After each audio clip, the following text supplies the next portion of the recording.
Hey everyone, it's Audrey, and today I'm just going to do another simple read-along.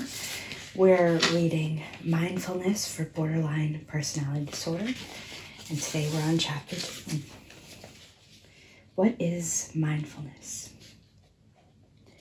Mindfulness is the core skill of DBT, founded by Linehan in 1993.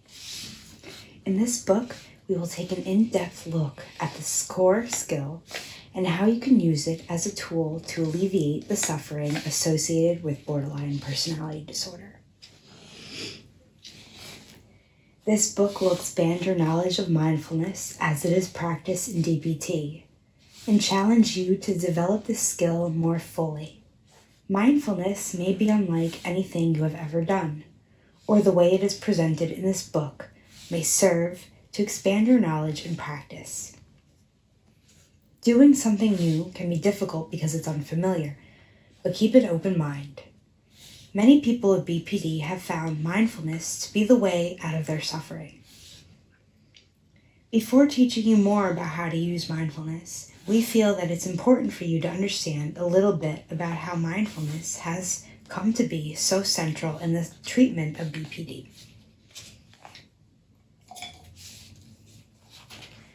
Mindfulness defined.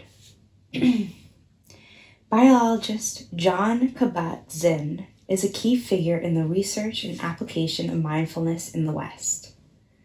Kabat-Zinn defines mindfulness as paying attention in a particular way, on purpose, in the present moment, and non-judgmentally. He believes mindfulness to be fundamental and attainable through practice, and describes it as a way of being. Others have defined mindfulness as being present, staying in this moment, becoming aware of what's going on around you or within you, and being in the here and now. For example, you may be mindful of reading this book right now. That is, you are paying attention with an open mind to what you are reading. And when you get distracted by thoughts, feelings, or things going on around you, you purposely return your attention to the words on the pages of this book. When you bring your attention back, you are being mindful. So where did mindfulness come from? The practice of mindfulness, together with the related practice of meditation, has been around for many thousands of years and historically was considered bound to Eastern religion. However, you can find forms of mindfulness and meditation in almost all of the world's religions. There is yogic meditation in the Hindu tradition, Kabbalah meditation in Judaism, contemplative prayer in Christianity, and Sufi meditation in Islam. The Eastern perspective. Each of these religious meditative practices shares the idea of focusing attention. The focus of attention might be on God, on love, on gratitude, on Jesus, on Muhammad, on the heart, or on the breath. But the attention is always focused. For the purpose of this book, we are not looking at mindfulness through the lens of religion, or suggesting that you study Buddhism or become a Buddhist to practice mindfulness. Still, it's important to pay some attention to where this practice originated, and Buddhist philosophy has some important concepts that are quite relevant to the suffering associated with BPD. Long before modern science, people used their analytical and contemplative.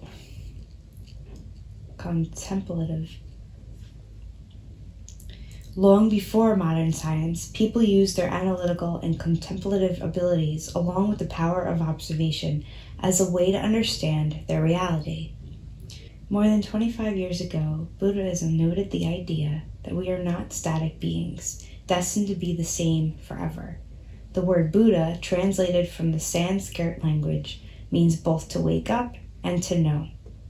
Buddhism recognized that if we woke up to the fact that we are changing things, influenced by our emotions, our biology, and our thoughts, we would not get stuck in thinking that everything, including our misery, will be permanent. People with BPD, all too often, feel that things are never going to change. They feel that they know this, but use emotional reasoning as proof. Because of this, they can lose the totality of their experience by being certain rather than curious, and by not being awake to the moment and situation in front of them. So where does mindfulness fit in? Mindfulness is the English translation of the word sati in Pali, the language of Buddhist psychology. Mindfulness is the Buddhist tool that helps people understand their experiences and find freedom from suffering.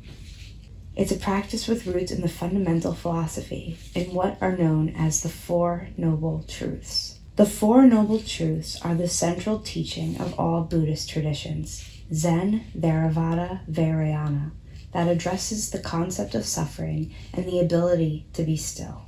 Keep these ideas in mind because they will resonate with you as we teach you how to use mindfulness to manage your BPD symptoms.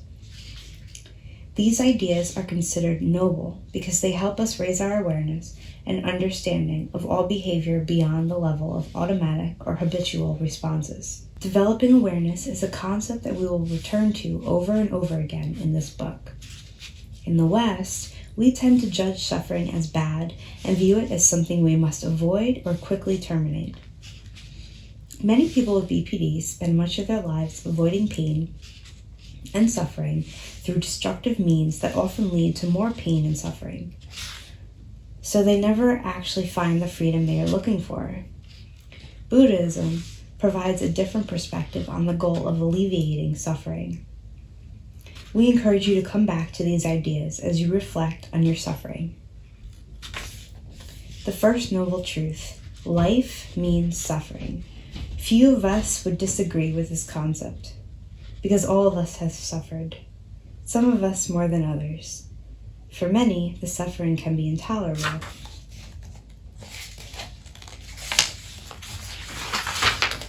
We can feel that it's unfair and understandably want it to go away. Life means suffering simply acknowledges that suffering is a fact of life. In our lifetimes, we will all experience physical pain, such as illness and injury, and psychological pain, such as fear, sadness, disappointment, shame, anger, and depression. All of us will die, and our loved ones will die as well. How do we deal with such suffering? The key here is to remember that nothing is permanent. This can be difficult if you struggle with all or nothing, black and white thinking. You will also experience the opposite of suffering, such as joy, comfort, love, calmness, and ease. Suffering is just as much a part of our lives as non-suffering is. Even though it may not feel like it, our lives are always changing. When you experience joy, it too will pass. Joy and suffering flow in and out of our lives all the time. From a Buddhist perspective, suffering is a fundamental part of the human experience and is considered a gift that reminds us of the changing nature of life. But if you're going to change suffering, you must be aware of it in its entirety, not simply how painful it is. This is where mindfulness comes in. While paying attention to suffering can be painful, it is only by paying attention that you can understand suffering and change it.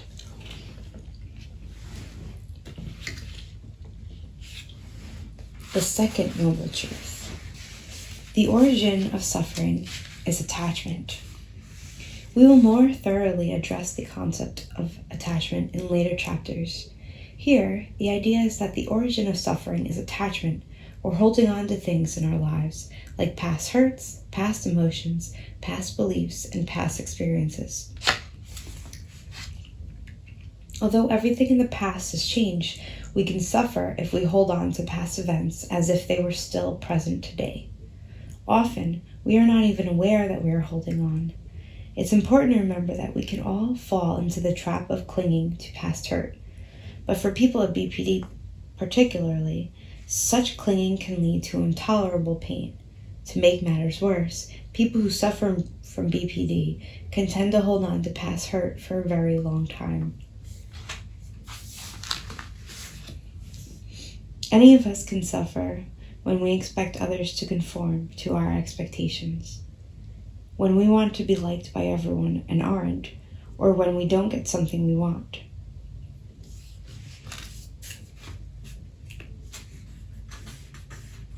Getting what we want or expect rarely guarantees long-lasting happiness, and experiencing constant wanting or craving can also be an exhausting way to live. Unawareness or lack of understanding of this process leads to suffering and pain. That is, we suffer when we want reality to be different from the way it is. Are there things in your life, such as relationships, goals that are no longer attainable, or anger and resentment that you find yourself clinging to and that may be causing you distress?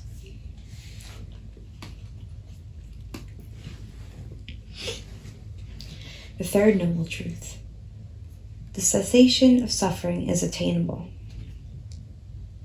Moving on from recognizing that suffering exists, the next idea is that we can overcome suffering and find happiness and peace. With newfound awareness, if we can let go of our craving and clinging and begin to live in the present, living one day at a time, without dwelling in the past or in an imagined future, we can all find greater happiness and free up energy to live our lives more fully. If you are just beginning this journey, you may find this a bit hard to wrap your mind around. However, you will find that mindfulness is the key. If you begin to notice doubt arising within you, remember that mindfulness is challenging, demands practice, and is attainable. There are many people with BPD who have developed advanced mindfulness practices. The fourth noble truth: there is a path to end suffering. This truth teaches the path to take to end suffering, and it is the path of mindfulness. The foundation of this path is developing awareness of your thoughts and actions, and of compassion for yourself and others. We will teach you to develop this awareness and compassion through the use of mindfulness. As you progress along this path, gain awareness and practice, the pain of craving and attachment will begin to slowly dissipate.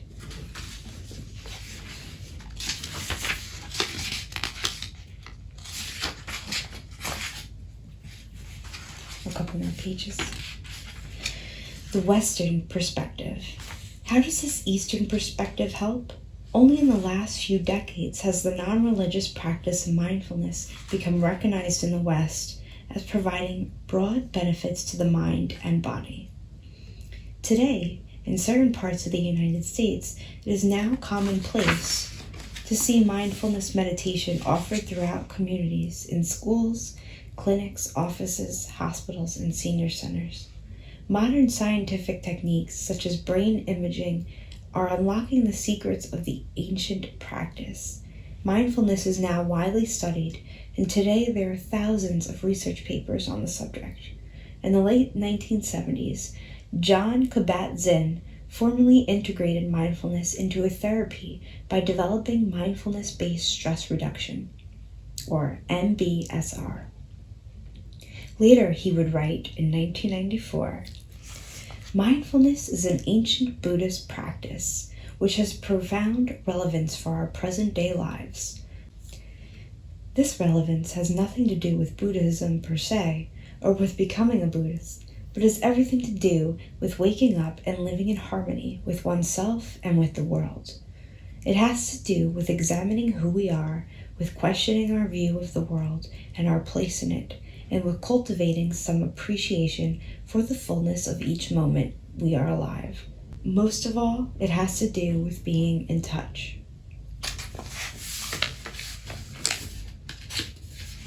Since the development of MBSR, Kabat-Zinn has found that mindfulness reduces chronic pain and symptoms associated with generalized anxiety disorder, panic disorder, and panic disorder with agoraphobia. Today, many researchers have looked at the impact of mindfulness on mood and psychiatric symptoms. For instance, mindfulness practice predicts positive emotional states and improved self-regulation, or the ability to regulate your own emotions. Other studies have confirmed that mindfulness practice reduces symptoms of anxiety and depression, and that it decreases the odds of experiencing a relapse into depression. Additionally, studies have demonstrated improved attention in adults with ADHD, decreased binge eating, and decreased post-traumatic stress disorder. Symptoms of avoidance and numbing in adult survivors of childhood sexual abuse. These studies demonstrate the impact of mindfulness on symptoms that many people with BPD struggle with. However, there are fewer studies with participants diagnosed with BPD. A group of researchers in Spain discovered that adding just the mindfulness skills to their general psychiatric treatment improved attention and decreased impulsivity in people with BPD. Researchers also found that the more minutes the participants practiced mindfulness, the greater the improvement in general psychiatric symptoms and mood symptoms. A second study found that mindfulness self-observation improved distress tolerance and decreased anger in people with BPD. The authors noted that mindfulness can provide an alternative skill set to rumination when people are angry. A number of validated treatments for BPD, such as dialectical behavior therapy and mindfulness-based cognitive therapy, use mindfulness as a core component. Mindfulness versus meditation. You have just read a brief description of mindfulness and how it has become an increasingly accepted practice in Western culture. You have also read how mindfulness has been integrated into medical and psychological treatments. As you learn more about mindfulness, you will likely come across new terminology. We want to clarify some of these new terms.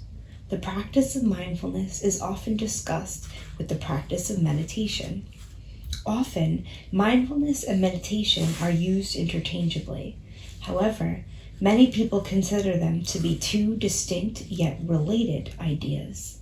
For many people, the idea of meditation conjures up visions of monks isolated in caves or monasteries. In this book, we will define meditation as a formal way to practice mindfulness. So if you formally set aside time each day to sit quietly in a certain place and for a certain time, we would define that practice as meditation. That mindfulness awareness can also be practiced informally during ordinary daily activities, in which case we would call it mindfulness, but not meditation. Whether through formal meditation or not, our goal is for you to bring awareness through mindfulness into the fabric of your day-to-day life. We will go into the actual practice of mindfulness in much more depth in Chapter 4. Now that you have a sense of what BPD and mindfulness are, we will look at their effects on the brain. In the next chapter, you will begin to see how the neurobiology of mindfulness interacts with the neurobiology of BPD to change the course and the nature of BPD. And I think that's all for today, guys. Let me know in the comments what you think of the book so far. And if you let me know if you practice mindfulness already, and if you think it helps or not. I try to stay mindful during the day, but it is hard. And yeah, I think we talked about that last week. You know, it's hard to focus. You get distracted. But yeah. And I think in this chapter, they're going to go into emotion regulation. Chapter 5 is what it look like. No, emotion dysregulation, interpersonal dysregulation.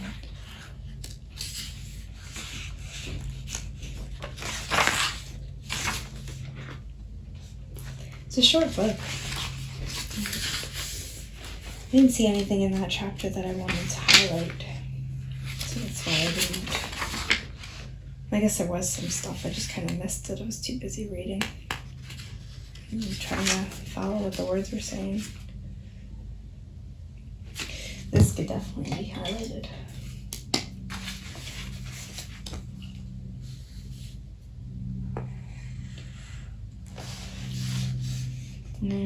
I don't want to get preachy in any way, but I am open that I am a follower of Jesus, and I've always respected Buddhist concepts. I'm not really sure the terminology to use because it's not my thing, but I've always liked their philosophies, the little stuff that I do know from school. I remember they taught us about it in history class.